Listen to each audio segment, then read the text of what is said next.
Assalamualaikum warahmatullahi wabarakatuh. Anak-anak yang soleh dan soleha, bertemu lagi dengan Pak Ade dalam pembelajaran PAI untuk kelas 4. Apa kabar antum semuanya? Alhamdulillah, luar biasa, Allahu Akbar. Yes, mudah-mudahan antum semakin bersemangat meskipun masih dalam program belajar di rumah, ya. Tapi antum senantiasa bersemangat dalam pembelajaran di sekolah Insan Tama ini, ya. Baik anak-anak yang soleh dan soleha, masih mengenai nama dan tugas malaikat, sikap dan makna keimanan kepada malaikat Allah Subhanahu wa Ta'ala. Ini masih rangkaian iman kepada malaikat-malaikat Allah Subhanahu wa Ta'ala, ya. Yang itu merupakan rukun iman yang kedua yang sudah dijelaskan oleh Pak Ade pada penjelasan iman kepada malaikat di season yang pertama.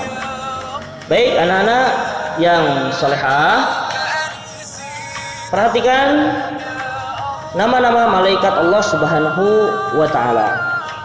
Seperti yang sebelumnya disampaikan, secara keseluruhan jumlah malaikat itu banyak sekali. Hanya Allah yang mengetahui jumlah pastinya. Tetapi ada 10 malaikat yang wajib kita ketahui dan kita imani beserta tugasnya dengan benar. Ya, antum kemarin diperintahkan untuk menghafal 10 malaikat tersebut, ya. Dan sekarang sama Pak Ade ingin disampaikan tentang ke-10 malaikat tersebut. Yang pertama, malaikat Jibril. Yang kedua, malaikat Mikail. Yang ketiga, malaikat Israfil. Yang keempat, malaikat Israel. Yang kelima, malaikat Munkar.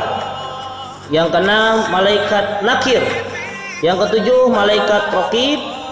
Yang kedelapan, malaikat Atid. Yang kesembilan, malaikat Malik. Dan yang ke-10, malaikat Ridwan.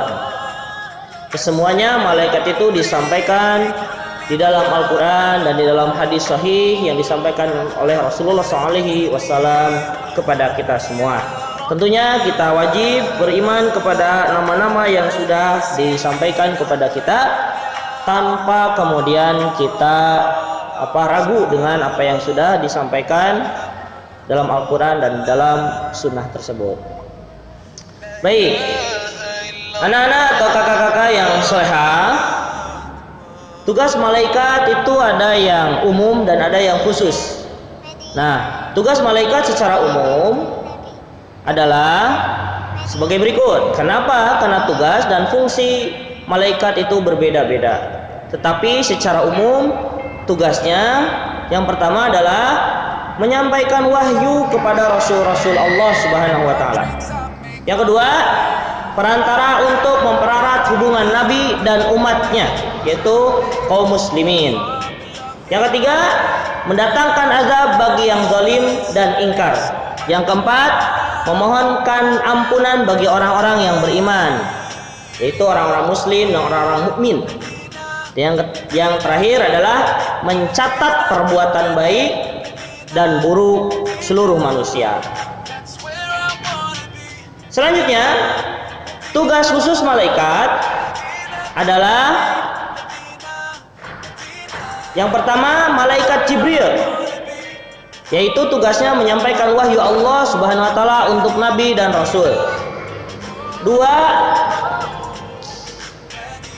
malaikat Mikail mengatur pembagian rizki, hujan, buah, dan tanaman. Yang ketiga, malaikat Israfil meniup sangkakala atau trompet hari kiamat.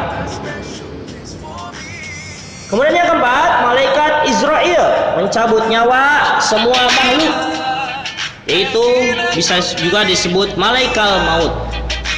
Yang kelima, malaikat Munkar memeriksa amal dan bertanya di alam kubur, yaitu di alam barzakh. Ya. Yang keenam, malaikat Nakir memeriksa amal dan bertanya juga di alam kubur.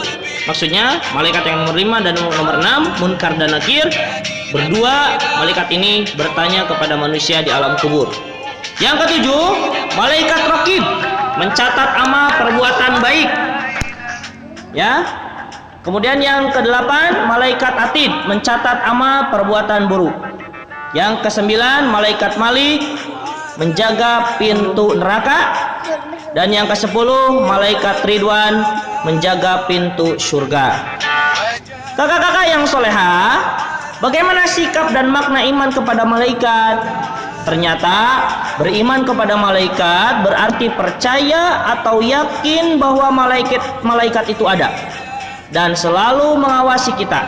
Dengan keyakinan ini, maka iman menjadi tebal dan semakin patuh kepada Allah serta selalu berhati-hati dalam berbuat. Karena apa? Karena ada malaikat yang selalu mengawasi, mencatat segala amal perbuatan baik dan buruk kita semua. Baik, demikian. Terima kasih atas perhatiannya, ya. Mudah-mudahan antum semua semakin bisa bersikap dan meyakini keimanan kepada malaikat Allah dengan benar. Allahu Akbar, Allahu Akbar, Allahu Akbar. Sampai jumpa lagi di pertemuan berikutnya. Wassalamualaikum warahmatullahi wabarakatuh.